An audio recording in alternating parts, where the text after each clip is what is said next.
個展覽咧，用咗好多創新嘅科技啦，其中一個係 AI。咁 AI 尤其是喺人物個塑造方面咧，俾咗好大嘅幫助我哋。譬如我身後呢一個見到豬八戒啦、孫悟空咧，其實係用一個世界好頂尖嘅 AI 技術。咁呢個機器咧就可以你輸入咗一個 2D 嘅圖，可以網上揾到豬八戒圖，你輸入咗去之後咧，佢應該出翻嚟已經係 3D 圖，同埋可以係上埋色嘅一個公仔。咁咧對於我哋嚟講係快好多啦，因為你見到千軍萬馬，其實呢個模型咧，我諗即係人物有4000幾個，佢由身後好多啲軍事嘅將士，同埋我哋根據唔同嘅年代着嘅唔同嘅軍服咁樣。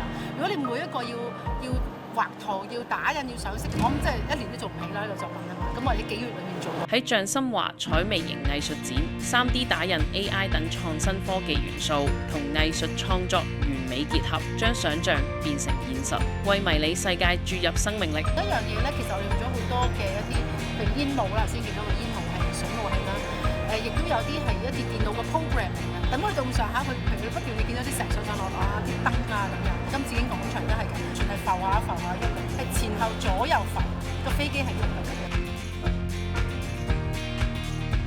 我做微藝術係一個寫俾香港嘅情書，即係我好愛香港呢個地方。如果我好愛國家呢個地方，咁我係寫俾國家嘅情書咯，寫俾長城嘅情書。咁我希望大家睇完更加愛呢啲，即係認識到國家咁大嘅成就，更加愛呢個國家。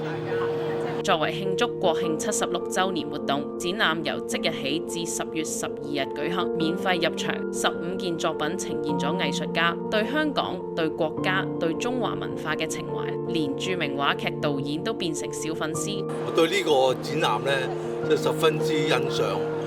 我其實睇過微型展覽好多次㗎啦，每次嘅主題同埋裏邊嘅展品都唔同嘅，每次都令我驚訝。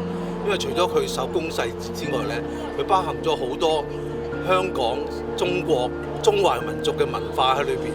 呢啲文化係值得我哋保留同埋去欣賞、去嚮往。